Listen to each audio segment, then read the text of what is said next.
in March, the news caused a big problem for us. It scared our people. People stopped coming to work, and we went from our normal curve to exponentially off the curve. And so we had to start in figuring out what to do. Now that we've been this long in the process, it affects all of the private sector where they have production going on, because people are in close contact for various different reasons. But the most important thing that one can do is plan ahead, have a plan and train on the plan, and always keep in step with the plan. But the plan has to be evergreen to adapt with all of the changes that you're going to come across and things that you have no idea about. What you do is you segregate, you control atmospheres, you try to corral populations to understand what's going on, those sort of things, so that you can anticipate and control. The greatest challenge right now is caused by attendance.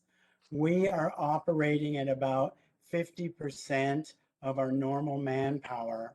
We have 175 members short when we start the production today.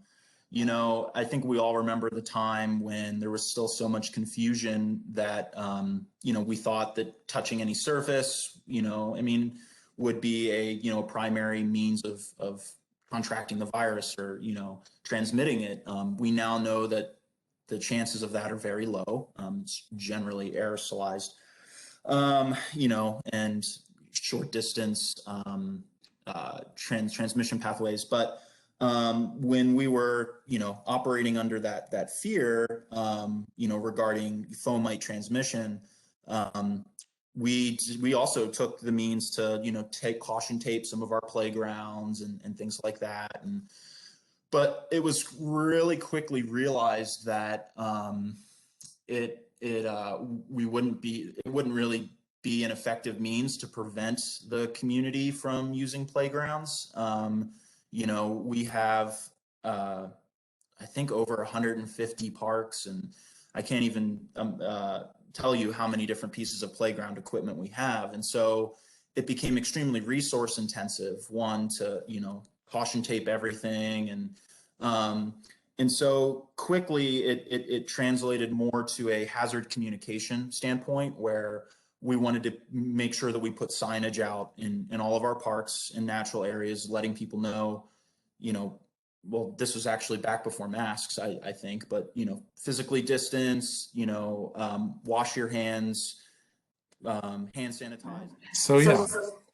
So Joel, are you utilizing the city's EAP services for the employees? Are they still operational? Are they still available to provide services? Yeah, absolutely. They have been able to tailor a lot of their content to managing pandemic, and we've definitely reminded folks on many occasions to utilize their services and reach out for help when it's needed. But a lot of what we've done is also kind of changed how we talk about wellness and we talk about safety now at every opportunity. A lot of work groups will bring it up. A lot of groups have a safety topic or a COVID topic that's integrated into each email communication or video meeting. And we take those opportunities to remind folks about what services are available, what sorts of town hall or group meetings that people can participate in to combat their social isolation from not being at work. We've also launched a couple movement challenges using a platform for people to try to stay active. It was like, you know, they say necessity is the mother of invention, right? So one of the things we learned very quickly during the pandemic, now keep in mind, most of our employees are not on a computer. So it's multi-site communication with 3,000 people who are not checking like a work email can be very challenging. And so right in the beginning of the pandemic, and I am my answer centers around try your best to improve communication modes. So we didn't have an e-blast that went out to all our current employees from the company. Like we didn't have that. And so we made a concerted effort to be consistent about collecting people's personal email addresses so we could send out updates. You know, when we were closed, as we go through the phases of reopening, I was like, oh, well, this is something that we're going to keep doing. We had to put it all together really quickly because of the pandemic, and we just didn't, you know, have the event or the energy to kind of do this now because it was a lot of work. And I think now, you know, I think we're trying to be better about pushing out company communication directly to our employees who are not online. I mean, all administrative staff are online. That's easy. That's easy. But when you have all these, you know, bussers and dishwashers and housekeepers and hosts and servers all over Oregon and Washington, and you want to get a consistent, like, hey, how are you doing message? Like we've pumped out a lot of messages, like reminding them that we have the employee assistance program to take care of themselves. They have free access to counseling. We provide free counseling to staff, a certain amount of visits. So we're concerned that we wanted to make sure everybody remembered that they had support and all the benefits that were available to them through the company. Even if they were in temporary layoff mode, they still had access to that information. I guess the general public doesn't really realize that we tell them what we know when we know it, but things change. We all thought that in the beginning they were saying not airborne, airborne, then it was surface, then it was not surface. And you know, things change as you get more data. In the beginning, we didn't have enough data. And so we were trying to fly with past pandemic experience, which we found out this one didn't really apply. In the midst of everything that's going on right now, in light of the shooting yesterday and COVID and fires and just the turmoil that city of Portland and the greater area is feeling, it's people have this sense of just angst and anxiety of what's going on. For a lot of us, our workplaces have changed. And we're working from home. And I'm not telling you all anything that you don't know. We have people that are working from home that now have to deal with either kids and online schooling or daycare issues or just sharing internet and bandwidth. So there's all of that anxiety about trying to do the best thing. Other big thing is now that people are working from home, if you're not somebody that has normally worked from home, like I have 3 staff people, there's just 4 of us. I'm the only one who has an office. The rest of them work from home. Is knowing how to set good boundaries and when to quit working. Because if your dining room table or living room or kitchen table has become your work office, how do you really close it down at the end of the day and not work? So people are working kind of nonstop. So they feel like they're never getting away from work, never getting a break.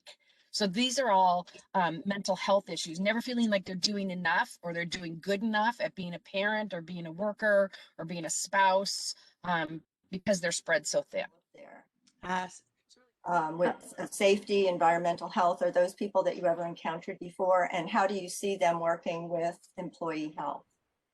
Yeah, Emily and I were both charge nurses in our inpatient ward. We were both on the same ward, and so I think I definitely worked with employee health prior to this, and we both had been, you know, we have certain programs in employee health, like we have what we call our flu champion program, where we have kind of nurses all over the hospital who have been deputized by employee health to give flu shots. And so we had both been involved in that program. So we had met and, you know, worked with employee health, the department before this, never this closely, but it was kind of, we had gotten glimpses of it before. And they've been very, you know, been very welcoming and supportive, and you know, our COVID team has been kind of separate from the employee health group, but we're kind of, you know, as time has gone on, we've kind of become more integrated, and we're all kind of taking on a little bit more regular employee health duties. Now, you had mentioned that early on, having enough staff available to come in and keep operations going was a real challenge. How did it affect the hospital's ability to continue operations? During that. Yeah, there was a lot of transition very quickly.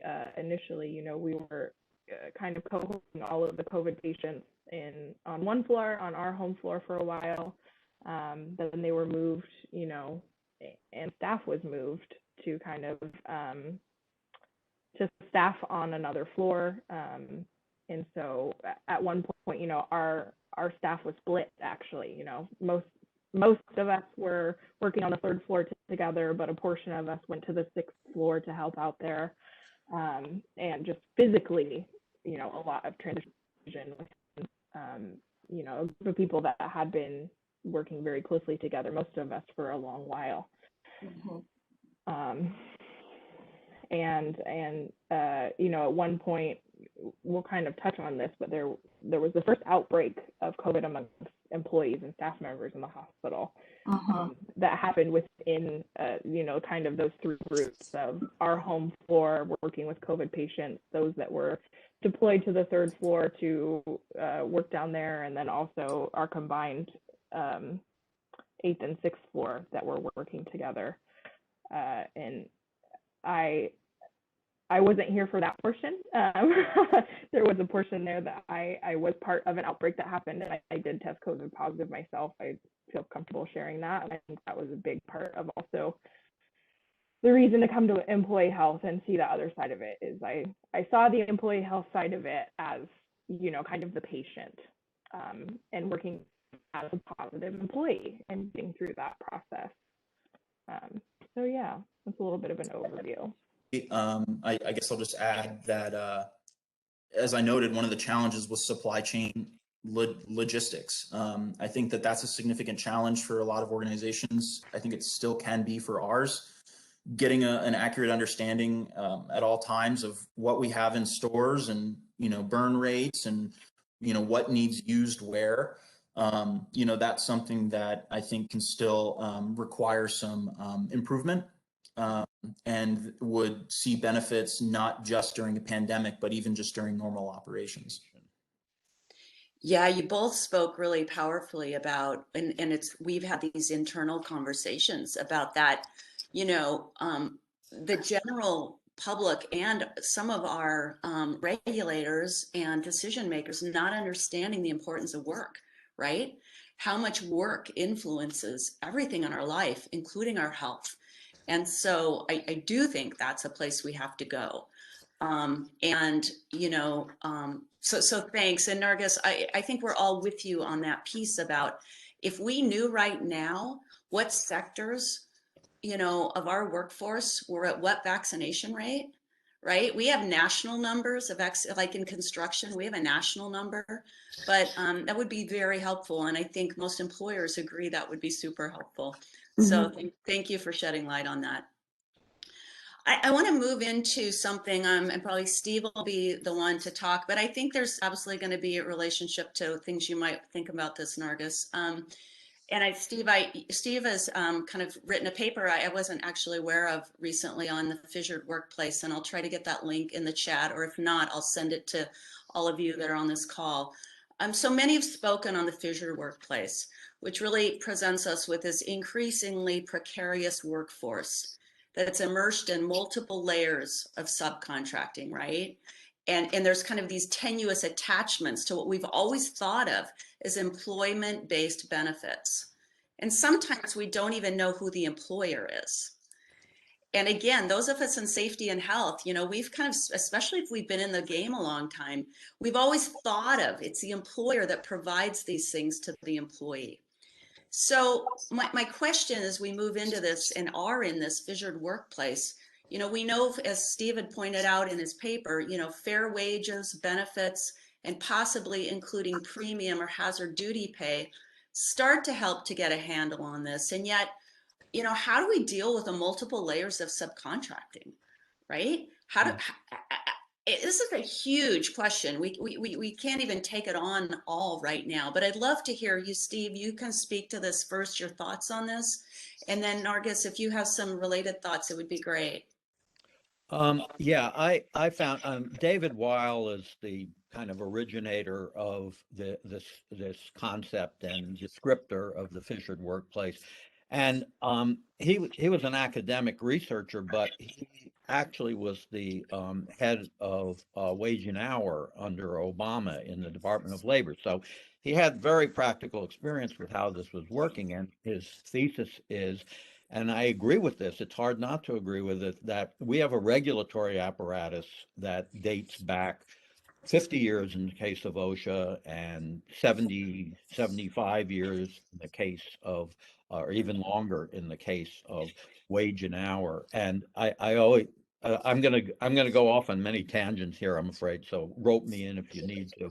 But one of the things to keep in mind about that relates directly to the workforce that Nargis works with is that we have a history of exclusion of BIPOC and certain categories of labor that goes back to the New Deal. The New Deal, you know, brought all kinds of new regulation in, but it left out farm workers, domestic workers, all kinds of work that was mostly people of color and low wage. And so we have to track that thread through the recent history as well, because many of those folks never got the benefits of this regulation in the same way that the majority white workforce did.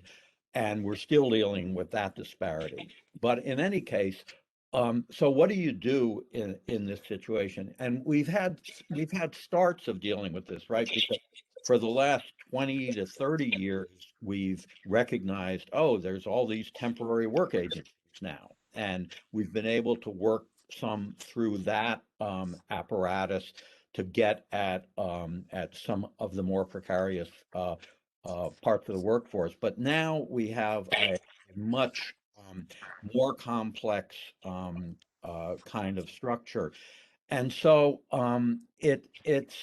and you know, many of us, like Dee Dee said, we came up through this notion of, you know, you had big employers, you had employers, you had employees, and that's how you dealt with it. There's almost no way to address this, I think, without getting into real basic public policy kinds of changes. Uh, you know, the most basic, of course, being the one we always are confronted with. We have this healthcare system that is completely atomized and fragmented, and many other industrial countries have decided that there has to be a kind of a social basis, a universal basis for taking care of people's health. And that's why, because then you don't have all these people falling through cracks. But we have not taken that route. And as a result, we have those disparities at the base before you even get to the workplace. And so, you know, what do? I think we have to address this in a public policy kind of way by saying, you know, what are the basic social safety net measures that we need in place for everybody? And what's interesting about the moment we're in right now, you know, we're in this kind of Biden New Deal moment. And there's because of the crisis of COVID, you've got all of this money flowing at these issues. And the conversation we're having right now, I think, is really, really interesting. The one specifically about, oh, people are getting too generous benefits in unemployment. And that's why we have this labor shortage, which, you know, some dispute as to how much of a labor shortage it really is. Part of it is just you're coming out of this crisis and you have this mismatch of workers and positions and employment ramping up. But I would like people to think about what this says about our system, that essentially the subtext here is that if workers are not hungry and on the edge, well, they're just going to sit back at home and relax. And what's really going on is all of these fissures are operating. Childcare is the one that's gotten the most attention, and it's absolutely true. You know, people are now in the position, if they have benefits for a few more months, of saying, is it worth it for me to go back to work when I'm going to have to pay most of my wage in childcare? And so all of these kinds of supports that many people need, we're no longer in an economy where only the man works and the wife stays at home. We have to start addressing these, and they can't be addressed in a piecemeal way. They have to be addressed, I think, in a more global way through government action. I agree entirely with Steve and the importance of this issue, particularly for essential workers across the board. As you all were talking, it reminded me of I have a couple of examples I think might be useful. During the height of the pandemic, I think it was at the front end, there was a woman who didn't have papers, which in agriculture is quite common, lived with her child on the coast with a couple of other families in a home. And they worked at a seafood processing plant. And when one by one, these people who worked basically at the same place and lived together in this situation became ill with COVID, the folks who were working for the processing plant, the seafood processing plant, directly received leave benefits. But the individual, the woman I'm talking about, and who was living there with her child, who worked and did exactly the same thing at the seafood plant, did not receive any kind of pay to, rest at home during her time, which was just like a 2-week pay.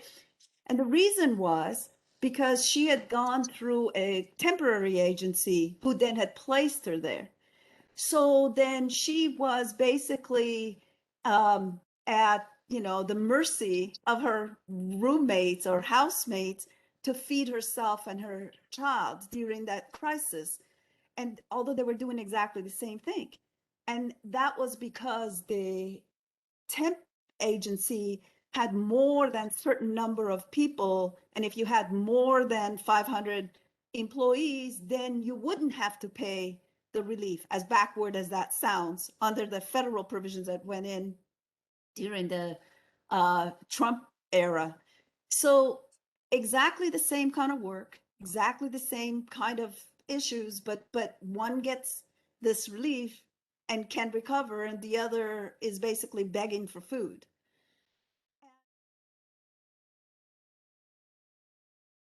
Relationships are very important, and we've been able to be as proactive in Washington and Oregon with respect to the inoculations through our relationships that we've built with the health departments in those areas.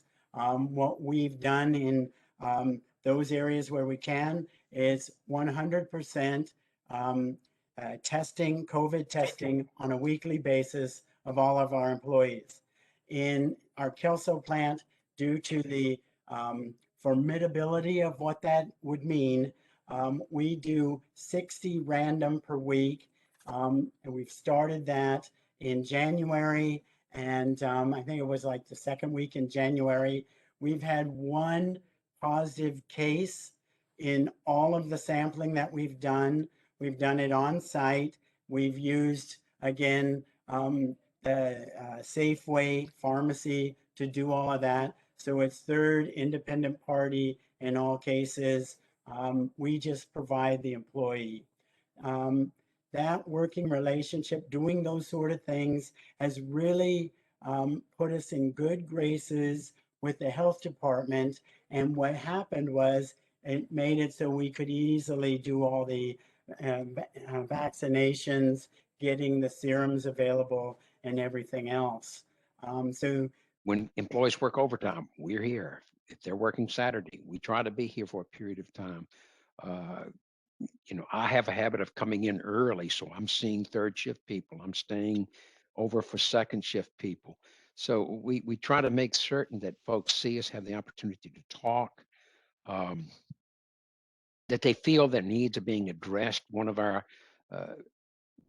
big pieces of what we do is if an employee requests information or has a concern, we come back to them in 24 hours, even if it means we have to say, I don't have your answer yet, but I don't want you to think I've forgotten about you. We're still looking to find the right answer for you.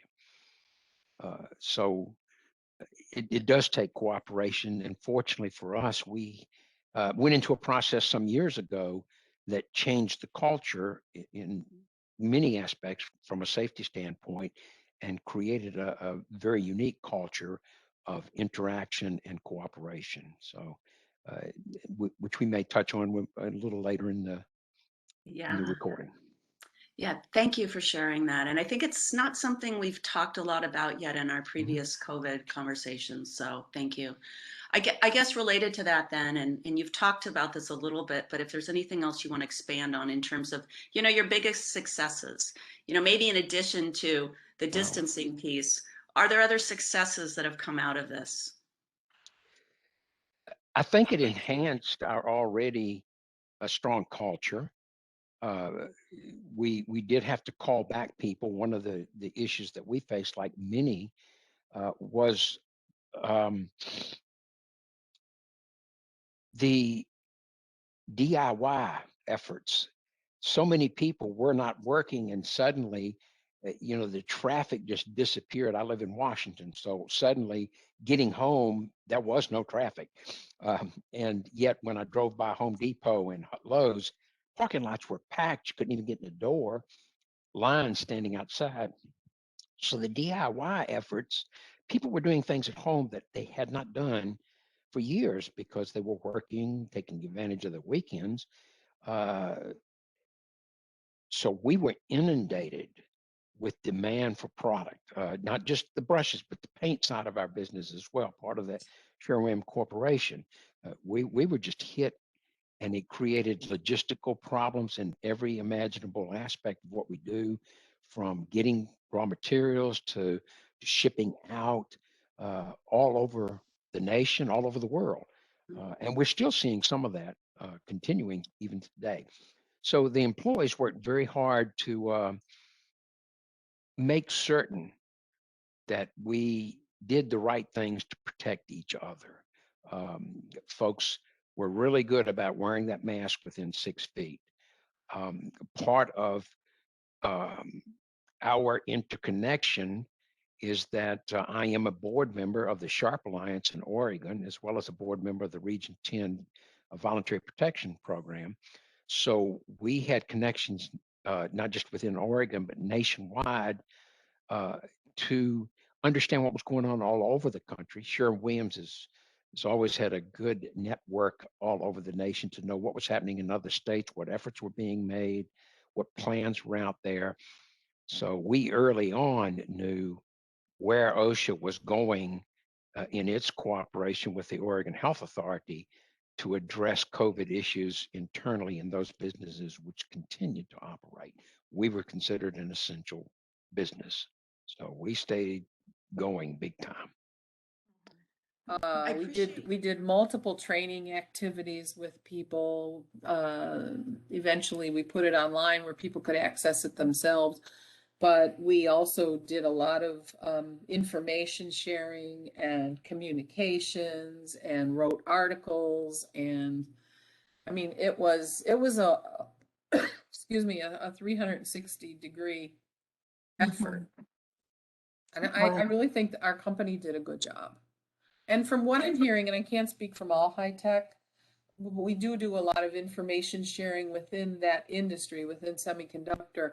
A lot of the companies operated the same way. And of course, the nurses are all on the phone with each other from these companies because we all know each other. And, we're like, so what are you guys doing? What are you guys doing? And that was another way to share best known methods. Right. So pulling together all kinds of programmatic information on how to handle COVID in the workplace and linking to resources that are credible. And that's what we're looking at right now. So we're in the midst of reviewing all of the emergency standards that there's 4 states in the union that have created those, right? Oregon being one of them, California, Michigan, and Virginia. And Virginia just made theirs permanent. So they went from a temporary emergency temporary standard to a permanent standard.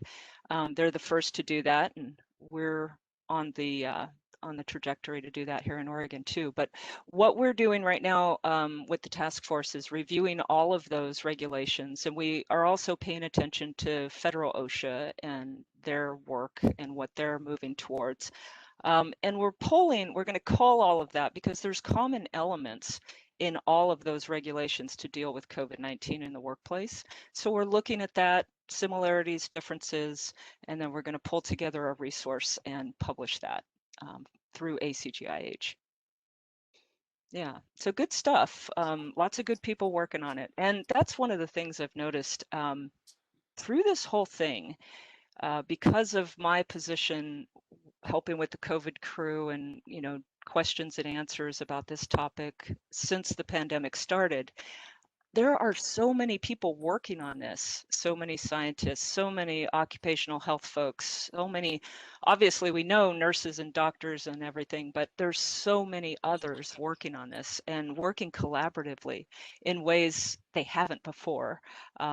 There's the open forum for, things aren't getting peer reviewed because things are changing so fast, but there's open access online that you can read about what everybody's doing. So it's been fascinating to me personally to see how much information is being shared and what we're doing out there and working together to conquer this thing. But what you said, Kim, makes me think about that. Well, that's awesome. We're all working together. It's just almost like an overload, right? Yeah. And there have been some great efforts, I know, with the National Safety Council and AIHA coming together and ASSP on some things. And I don't really have a question on that, but it is concerning in the sense it is hard to stay up. And certainly that's part of what we're trying to do here is at least bring out things that are useful for those of us in the Pacific Northwest. I don't know if you have any thoughts on that. I think, and this kind of came out of just dealing with questions and answers from policyholders, for instance, and then also reviewing the different standards for the different states. And the one thing, and this may not be that helpful, but it did help me to kind of just get grounded, stay grounded and centered on this, is there's a lot of what we already do and what we already know that is so applicable. And if we can just kind of use what we do best already, which is evaluate for exposure risks and then figure out what kind of controls work. We just need to really know what the hazard is that we're dealing with, right? We need to get more information on that. Now, at the beginning of the pandemic, we didn't really fully have that. We definitely have a better idea now. What's helped me is, and Lisa Brousseau talks about this, but and it's different. Infectious disease is more typically a public health issue, right? Now we're talking the occupational health world, which, as you know, with total worker health, there's not really, it's an illusion for that to be divided to a degree, but thinking of it as source pathway. And the source in this case has been us, right? And then the pathway is how it gets from us to others. And we know so we know what the hazard is. We know now a lot more about how it's transmitted, so we can do those controls. So it's been helpful to kind of just reground around using what we already know and implementing that. The other thing is how important mental health is and support for each other. Really learning about that and talking with employers to make sure that they're communicating if they've got an EAP, making that available for folks and just checking in with each other. That's been most helpful, I think, through this whole thing.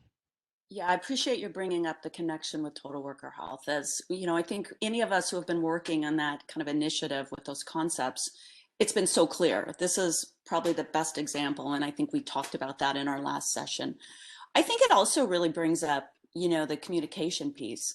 I don't know if any of you caught the little article in the New York Times the other day that was kind of criticizing how careful we are to share 100% proven science to the population, to the public, because then they think, and the example was given with vaccines, well, if you're going to get a vaccine and you still have to wear a mask and you still have to be careful, kind of why bother? I think this is a continual reminder about how best to communicate. And we're not doing it perfectly, and we probably never will, but it's great lessons. Yeah. You know, I think one of the things that has really stuck with me, and I think our organization, is we want to make sure we trust the science and we trust the experts. Recognizing where our limits are, and making sure that when we need to make tough decisions, particularly that relate to matters of public health, that we're gathering all of the information necessary from trusted sources to make those calls. I think another lesson learned is that being unified is extremely valuable. And so there have been multiple times where we have worked with the Oregon Recreation or Parks and Recreation Agency, or Recreation and Park Agency, but essentially it's like a trade group and industry group of the different parks and recreation agencies in Oregon to understand what they're doing, or what's going on in Hillsborough, what's going on in Tualatin Hills, because at a certain point, even though we're city of Portland, we're still kind of a metro region, and if we're doing something entirely different from Hillsborough or Tualatin, or we want to make sure of that. And so having those conversations, but then also being unified, so that when we need to bring a matter of concern up to the Oregon Health Authority, we can do so essentially as a team. And so that's been valuable. Similarly, in that vein, I know early on in the pandemic, I had reached out to some colleagues at San Francisco parks as well as Seattle parks, asking them, hey, what are you guys doing about this? Do you have any insights here? My goodness. Well, there's so many aspects to it. And this is something I do a 2-day HR training with new head managers that I haven't been able to do in person for a year. So, that just covers just the tip of the iceberg for all the human resources stuff. And then in the field day-to-day training really comes from their general manager. So it's like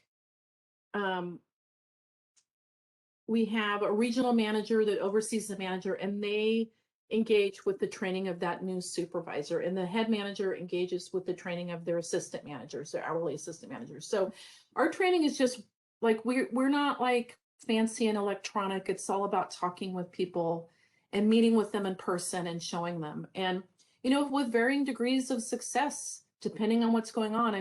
That hasn't been easy to do in the middle of a COVID pandemic. So I would say that supervising training touch point is something we're really going to have to rebuild and shore up as we move forward, for sure, because COVID just made everything harder to do. So I'm sure everyone remembers, especially early on, but even continuing for months and months, there were changes, sometimes every day, sometimes multiple times a day, of our policies and our protocols and procedures and stuff. And so they definitely implemented some pretty big changes.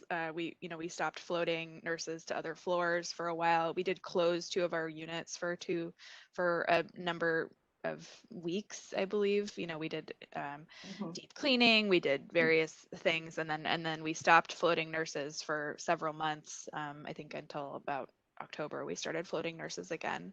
And as a result, we had to, cap down our patient load, because we couldn't, if one floor did not have enough nurses for patients, then we just could not admit. And so we definitely, our operations were pretty significantly affected in that way. Similarly, we did have you know, the food service workers and the housekeepers do go to multiple floors, but they did, you know, managers and the bed flow people made a big effort to try and keep people in one area as much as possible, Definitely for as long as we could. initially too, like those types of workers, like housekeepers particularly, or really anyone that wasn't, you know, had an absolute need to be there, they were really kept out of patient care areas as much as possible, and a lot of those responsibilities were put on the nursing staff. And you know, it became, you know, nursing staff is now going outside the ward to like pick up patient meal trays, and you know, reducing the number of people that are having contact with the patients in that way. You know, we took on a larger role of, you know, taking out daily trash in our patients' rooms, you know, trying to protect those groups of people as much as we could. Exactly. And another big one that's come up is in normal everyday pre-COVID time, if we're working and we had a question, we could, you know, look over at our you know, coworker and say, hey, how do you do this? And now it's literally, you have to set up a meeting or a Zoom call or something. All these things that are normally little tiny things are now really big issues for us. It was very busy. I think if there was something we could do differently, because I think we handled it very, very well, all things considered, given the government environment that we worked in, and the constant squabbles between the CDC and the White House, et cetera, et cetera.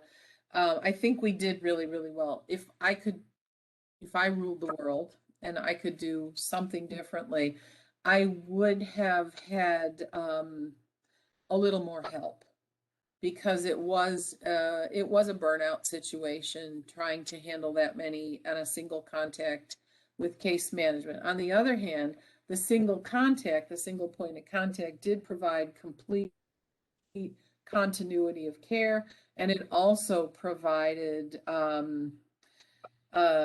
consistency, you know, so that one person didn't hear one thing from somebody else or do it differently in another state.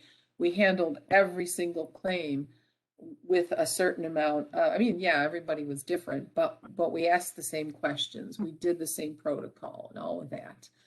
Well, towards the end, I was getting help in the East Coast, and that helped a little bit. But like I said, by then we were all pretty burned out.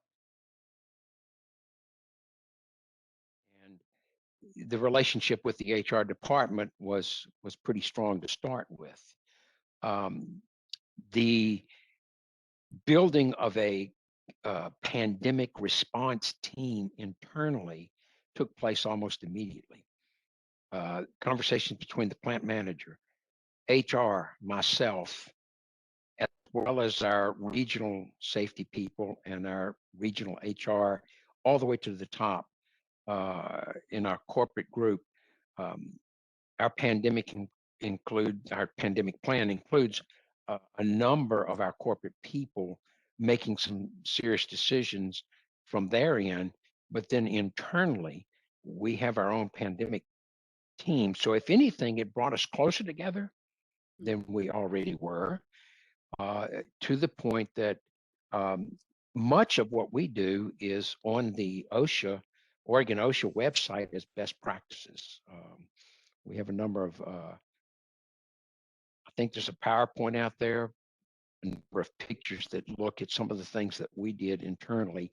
And then we've had a number of contacts and mentorship of small sites that may not find it quite as easy to respond.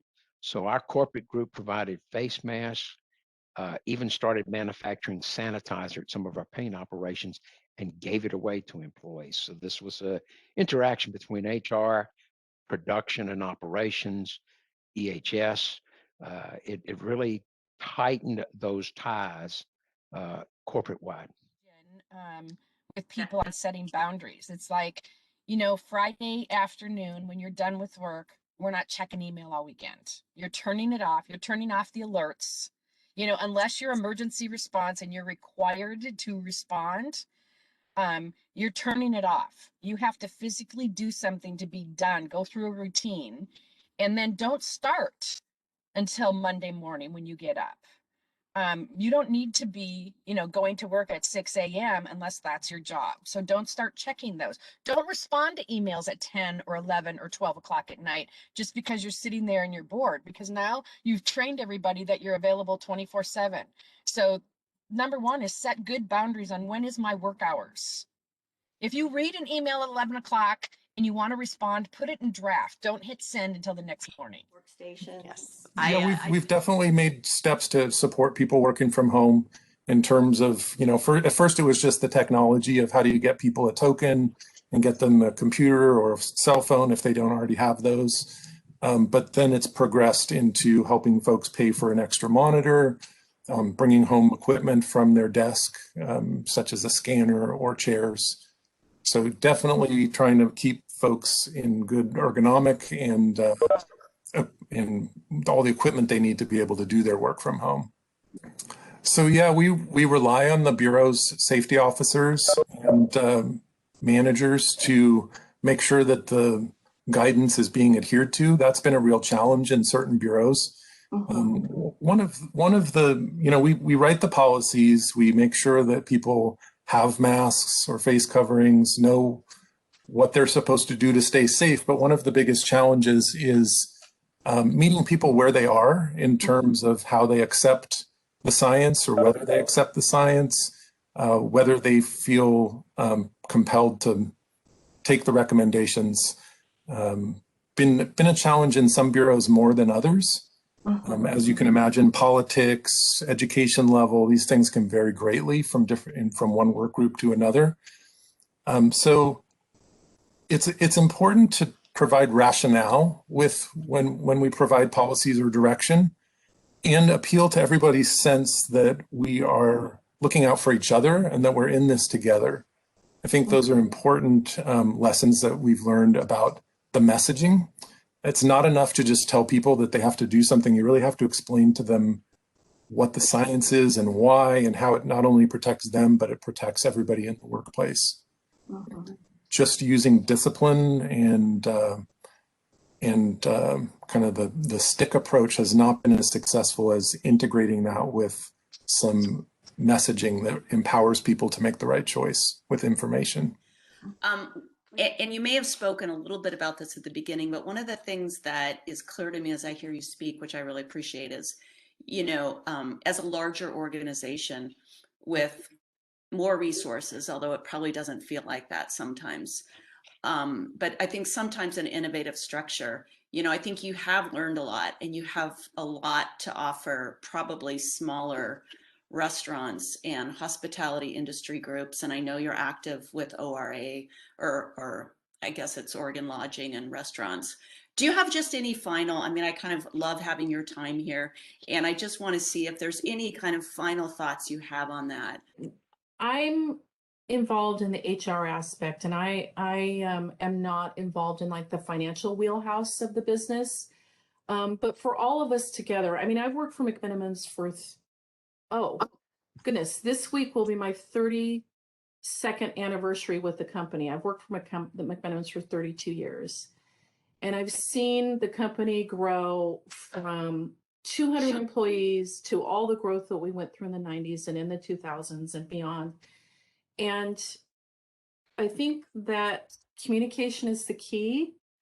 And, what I found was everybody is any ways that you can find to connect with one another and have those breakthrough communication conversations. They're going to be key. And I'm not saying that we're like perfect. We're clearly not perfect from this. But when I find that there's a trouble spot, then I kind of dig a little bit deeper. I'm like, well, why is everybody emailing about it? Why don't we get a phone call together and talk? Like using words and talking. I know this sounds really basic and probably everybody's rolling their eyes. But, for a big company like mine, we get in the mode of having to get tasks done because there's so much to do. And slowing down, having those meaningful conversations with people, finding out what's going on. We've certainly lost a couple, some good employees because we didn't slow down and talk with them. And we found out afterwards how they were feeling. And so there's nothing that can replace, all this. I'm pitched all kinds of fancy technology options all the time for everything. And maybe I guess maybe I'm a little bit old fashioned, but nothing replaces taking the time and making the time to have those good one-on-one conversations with people to problem solve these immense challenges in front of us. And, you know, even just talking with everybody here today made me feel better just to talk about things, you know, because it's so profoundly stressful and so unique. And it's just good to make those connections with people and talk it out. You know, for the folks that are attending today, do you have ideas what safety and health professionals and occupational health nurses who don't necessarily work with some of the workforce industries that you're both speaking about, are there things they or we can do to influence or help promote change? And I know there's probably some really obvious things, but any thoughts that you have, because I know there's folks that are on this, you know, listening to this discussion that are absolutely seeing the challenges and not kind of sure what they could individually do. I think that, you know, I think professional associations have a pretty strong role to play in this, and it's a way for people may not directly interface with the workforces we're talking about to become involved in this. I think one telling thing that we all have observed, if you've been around for 20 years or more, there have been two like of the biggest crises of the last few decades were 9/11 and this pandemic, right? And if you look at how we addressed safety and health in both of those, we really failed. We failed really badly. And partly, you know, 9/11 was such an acute crisis, but the things that Nargis is talking about were present there. We were fortunate in Oregon that this time we had an Oregon OSHA, at least we had a standard developed and we had some enforcement going on. But we can work, I think, through our associations to really have kind of a forward-looking notion that this is going to happen again. It's going to happen again, and it costs money, yes, to be prepared. It costs money to stockpile, but I think we have to work from our base, which is to say, we deal with these things every day in our workplaces, having the proper equipment, the proper training and education for our people. And we really need to push this at a level, especially now that we kind of have OSHA that views itself as having an enforcement role as well as a consultative role, to say let's have task forces. I know ACGIH and IHA have done some of this and they're paying attention, but I think we really have to keep that attention focused. I Is appreciate an industry that's a growing industry in Oregon, and I think that it's going just right under the radar, and that's the hemp industry. You know, there's much written about how it's, you know, pumping new money into the economy, and there's lots of interest in it, and for health reasons, blah, blah, blah. But the workers who work for these sites, and it's sort of like a vertical chain, so there are multiple entities involved in it. But at the bottom of that hierarchy are workers who basically get recruited based on some kind of Facebook posting, etc. And with the promise, it's largely a cash economy. And so the workers getting recruited, really, like you were saying, have no idea who is the actual employer or employers. And so many of these workers, particularly during this past year, have not only contracted and perhaps transmitted COVID, but they were left unpaid. You know, far be it any benefits of any kind, but left unpaid. And the irony of this is, you know, as far as the correction, which we have been advocating, is who is licensing these locations, right? So the people who grow it do obtain a license through the Oregon Department of Agriculture. But the agency that is supposed to enforce the wage and hour, of course, is the Bureau of Labor. And the point is these two agencies, right? Talk to each other. Are you issuing a license to somebody who also has a license, for example, as a farm labor contractor, as a middle person? Do they have that? Because if they don't have that, why are you giving them this kind of license? Because that license, if they don't have the license from the Bureau of Labor, will allow them to do whatever, fly by night, no bond for, backing up so that the workers could get their wages if the contractor doesn't pay. And so one thing that we could do is for the agencies who all mean well, have a dialogue about what are the intersections of your enforcement, regulatory, what feeds into what. Because the upshot of it is you've got people who are thriving in the business, but don't, at least some of them, don't feel like they need to pay the wages because nobody's monitoring that. And so anyway, so there are opportunities. What could we do? I mean, we could pay attention to that. We could point that out. The housing for these folks is unregulated. The condition is unregulated in the workplace, and we don't nearly have enough enforcement inspections, and particularly in the last year. And so, I mean, I think at the policy level, like Steve says, people need to pay attention to these failures to communicate, really. I did have a couple of just kind of key things that came to me while Georgia was speaking. And I appreciate you sharing them because I really think they're important moving ahead. One is I find it fascinating in the 10 different conversations we've had where we really look at what's happening at work, right? Like, let's get back to that kind of industrial hygiene principle of evaluating exposure possibilities. And so I think what you really shared for those of us that have worked in high tech before, your description of the clean rooms and the laminar flow, and yes, right, that's like kind of a huge protection. So where else, right? Where are the holes in our system? And I think you did a great job of kind of talking about that. But it also just shows the huge differences, right? Look at what was faced by food processing, right, and meat packing. Oh yeah. Oh, that was. The second thing that I also really thought was important when you talked about vaccination, because we really saw that here in Oregon, there was definitely a need for on-site vaccination. Some companies did it really well.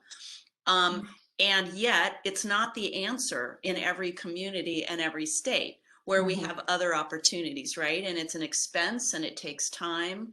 And I think there were a number of places in Oregon where the people wanted on-site vaccination, but by the time it was available, there was so much available in the community, it just didn't make sense. And so, that was one thing. I think I'll just kind of end on, I think the last thing you said, which was, I think, just really important, which is the sharing, the cross-sharing. I think we started this series because we know as a profession, we tend to do that, don't we? I don't know about both of you, but I still am in contact with people I went to graduate school professionally to trade notes because none of us know everything.